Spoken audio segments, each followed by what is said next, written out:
Hi there. So you've successfully made your machine learning model after taking care of all the anomalies and all the cases that might arise while creation of your model. Now that you're done with your program, you might want to measure its efficiency and its accuracy. There are two very important metrics to measure once you're done with your machine learning program.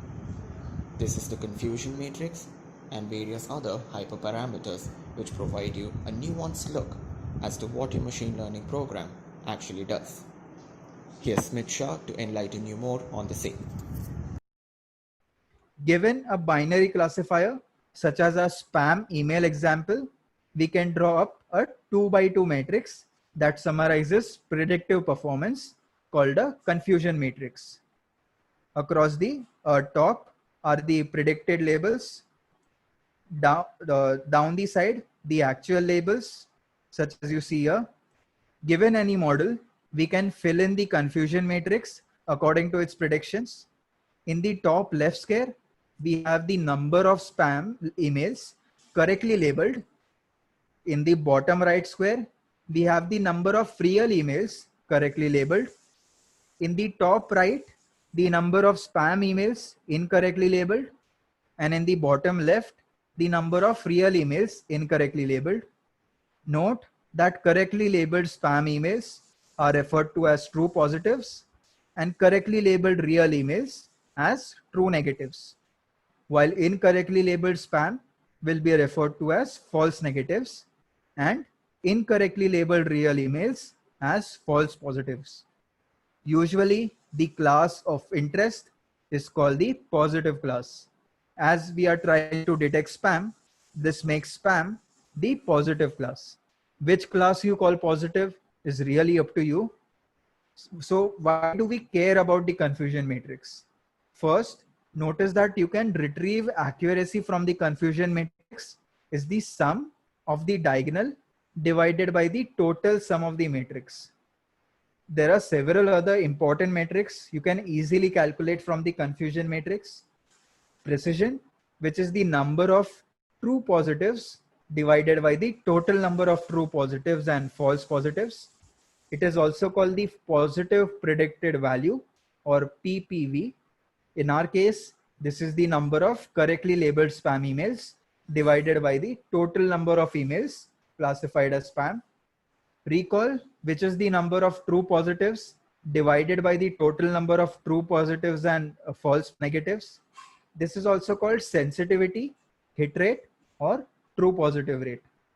The F1 score is defined as 2 times the product of the precision and recall divided by the sum of the precision and recall. In other words, it's the harmonic mean of precision and recall. To put it in simple language, high precision means that a classifier had a low false positive rate. That is, not many real emails were predicted as being spam. Intuitively, high recall means that a classifier predicted most positive or spam emails correctly. Let's now compute the confusion matrix along with the matrix for the classifier we trained on the voting dataset in the exercise.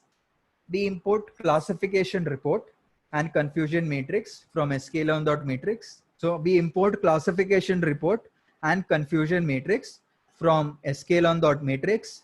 As always, we instantiate a classifier, split the data into train and test, fit the training data, and predict the labels of the test set. To compute the confusion matrix, we pass the test set labels and the predicted labels to the function confusion matrix. To compute the resulting matrix, we pass the same arguments to classification report, which outputs a string containing all the relevant metrics, which you can see here. For all metrics in scikit-learn, the first argument is always the true label, and the second and the prediction is always the second argument. Now let's move ahead. So this is how you compute it. The first parameter will be your true labels and the second parameter will be your predicted labels. Okay, so this is how you can compute confusion matrix, and classification report. And you have seen true positives, false positives, and everything, right? This is the confusion matrix that we talked about. And you also saw the formulas for precision recall F1 score and everything. Moving ahead. So now that you are developing a field for judging how well your models are performing, it's time to supercharge them. We have seen that when fitting a linear regression, what we are really doing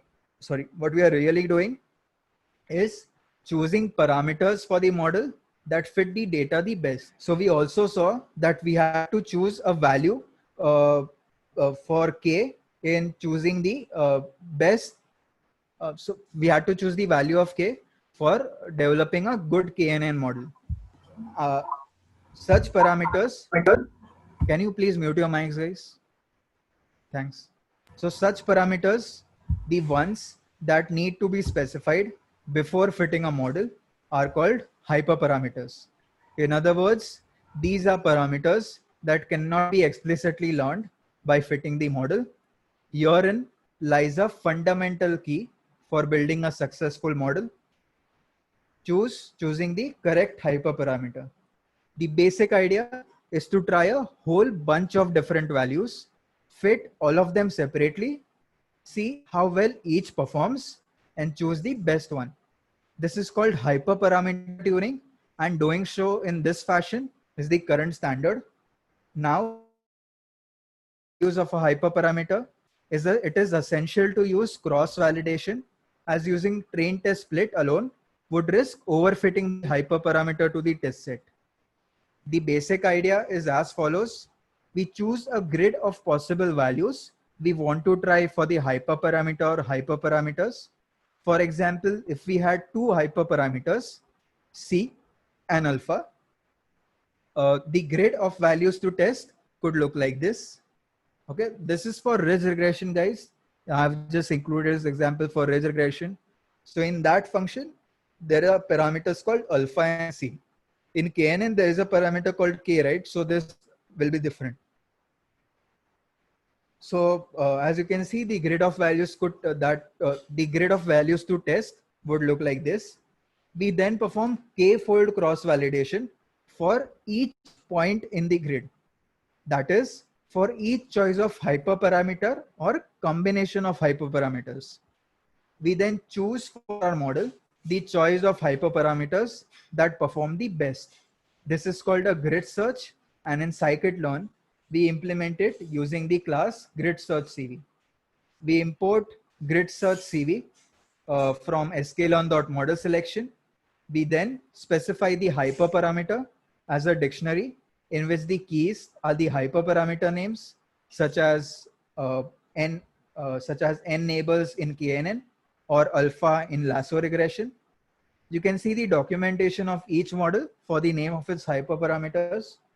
The values in the grid dictionary are lists containing the values we wish to tune the relevant hyperparameters or hyperparameters over. If we specify multiple parameters, all possible combinations will be tried. As always, we instantiate our classifier. We then use grid search CV and pass it our model. That is the grid we wish to tune over and the number of folds that we wish to use.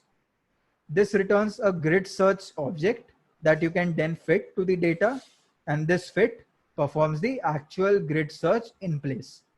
We can then apply the attributes best params and best score respectively to retrieve the hyperparameters that perform the best along with the mean cross validation score over that fold.